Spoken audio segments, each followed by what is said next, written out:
there's a whole range of experiences that constitute what is Europe.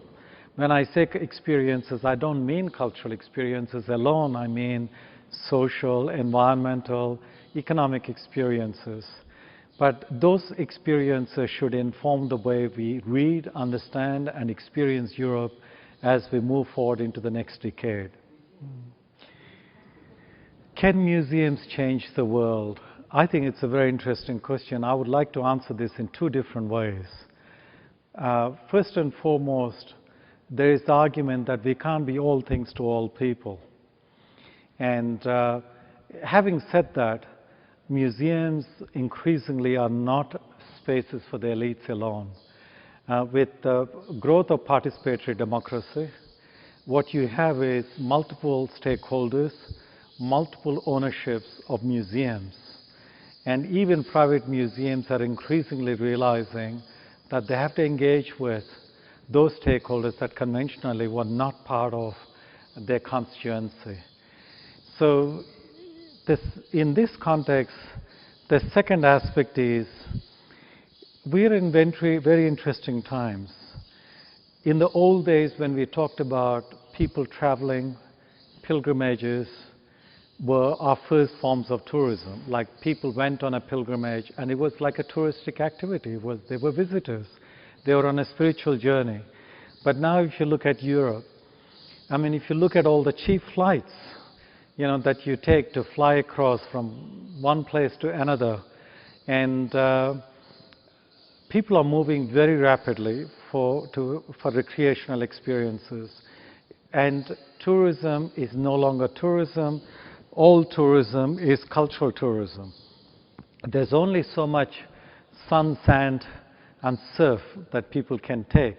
But people also want to experience something more than that, so that they can take away a memory more than a tanned skin or a burnt skin.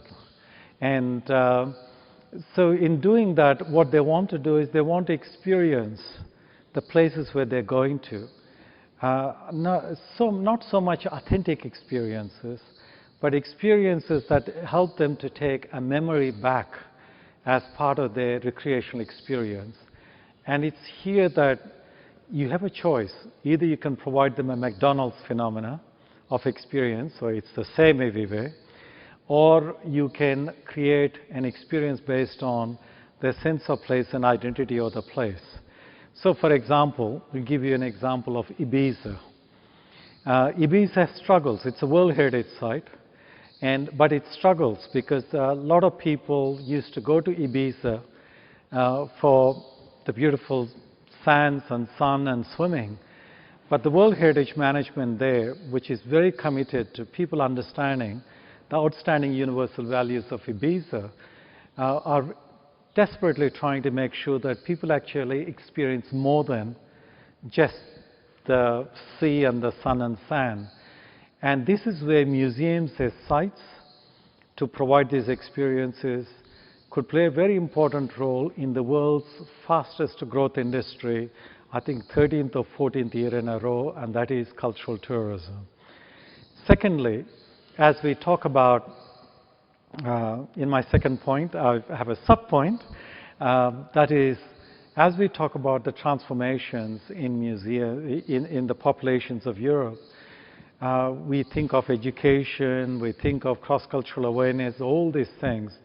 Museums are powerful agencies because they have objects. Objects are signifiers of values, signifiers of layers of importance. Objects can be opened up and read like an open-ended book in many ways.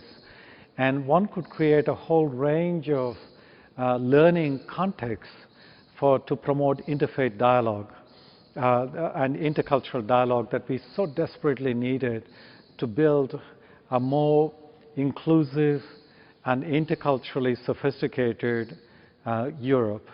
And lastly, every museum that is relevant to the local community, every museum that provides a good quality experience to a visitor from outside, not only provides the visitor more time to spend locally, but it actually contributes to the local economy, because the more experiences people have, the longer they stay, And in crass tourism terms, that means bed nights.